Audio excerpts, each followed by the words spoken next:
প্রিয় বন্ধুরা, এবার উঠে আসছে আপার প্রাইমারির কতগুলি গুরুত্বপূর্ণ খবর আপডেট এবং তার সাথেই থাকছে মহামান্য কলকাতা হাইকোর্টে এসএসসি কিন্তু পৌঁছালেন সেই বিষয়ে জরুরি আপডেট এই ভিডিওতে। তাই ভিডিওটিকে অবশ্যই শেষ পর্যন্ত দেখার প্রয়োজনীয়তা রয়েছে ও চ্যানেলটিকে এখনই সাবস্ক্রাইব করে নিয়ে সঙ্গে থাকুন। দীর্ঘ সময় পরে আরও একবার বেশ আশার আলো দেখতে পাচ্ছেন আপার প্রাইমারি ইন্টারভিউ দেওয়া চাকরি প্রার্থীরা।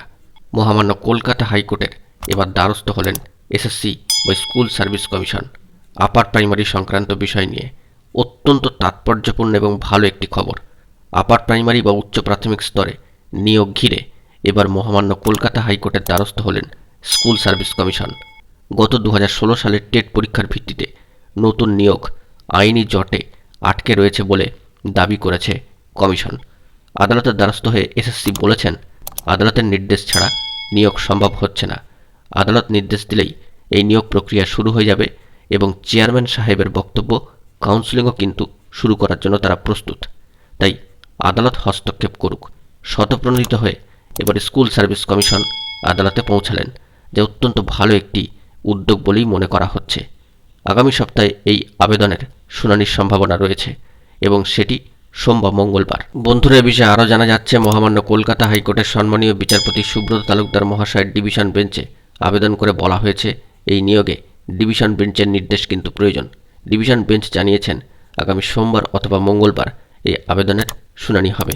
এক কথায় বলতে গেলে এবার স্বতঃপ্রণোদিতভাবে আপার প্রাইমারি বা উচ্চ প্রাথমিক স্তরের নিয়োগ প্রক্রিয়া শুরু করার জন্য অত্যন্ত তৎপরতা এবং ব্যস্ততা শুরু করে দিল স্কুল সার্ভিস কমিশন, যা ভালো একটি খবর বলেই মনে করা হচ্ছে।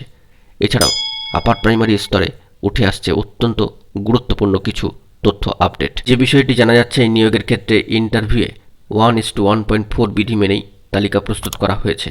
মেধা তালিকা আদালতকে দেওয়া হবে এবং নম্বর বিভাজনের বিষয়টিও স্পষ্ট করে জানানো থাকবে। অনেক ক্ষেত্রে দেখা গিয়েছে যে প্রার্থীদের আবেদনেই ত্রুটি রয়ে গিয়েছিল, সেগুলি আদালতকে জানানো হবে। আদালত কাউন্সেলিংয়ের নির্দেশ দিলেই তা শুরু করা হবে, কারণ স্কুল সার্ভিস কমিশন কাউন্সেলিং শুরু করার জন্য কিন্তু প্রস্তুত। উচ্চ প্রাথমিকে জানিয়ে রাখা দরকার যে 14,339টি শূন্যপদ ছিল, তবে তালিকা প্রস্তুত হয়েছে 14,052টি বা 52 জনের। শিক্ষা দপ্তরের কাছে জানানো হয়েছে এই 14,339টি শূন্যপদ নিশ্চিতকরণের জন্য। এর ফলে প্রার্থীদের শূন্যপদগুলি আর একবার যাচাই করেও নেওয়া যাবে এবং প্রার্থীদের স্কুল খুঁজে পেতে কোনো ধরনের অসুবিধা কিন্তু হবে না, বা স্কুলে পৌঁছিয়েও কোনো ধরনের অসুবিধার সম্মুখীন কিন্তু হবে না। উচ্চ প্রাথমিক বা আপার প্রাইমারির পরীক্ষা শেষে ইন্টারভিউ স্বচ্ছভাবেই নেওয়া হয়েছে। 2021 সাল থেকে শুরু করে এই আপার প্রাইমারি নিয়োগের প্রস্তুতির জন্য যাবতীয় কাজ নিখুঁতভাবে শেষ করা হয়েছে। আদালতে মেরিট স্কোর, ওএমআর স্কোর ইত্যাদি সবই দেওয়া হবে। এসএসসি সূত্রে খবর, সব কিছু ঠিকঠাক থাকলে আগামী সপ্তাহে শুনানি শুরু হতে পারে। শুধু তাই নয়, মহামান্য আদালত নির্দেশ দিলেই কাউন্সেলিংও কিন্তু শুরু হয়ে যাবে।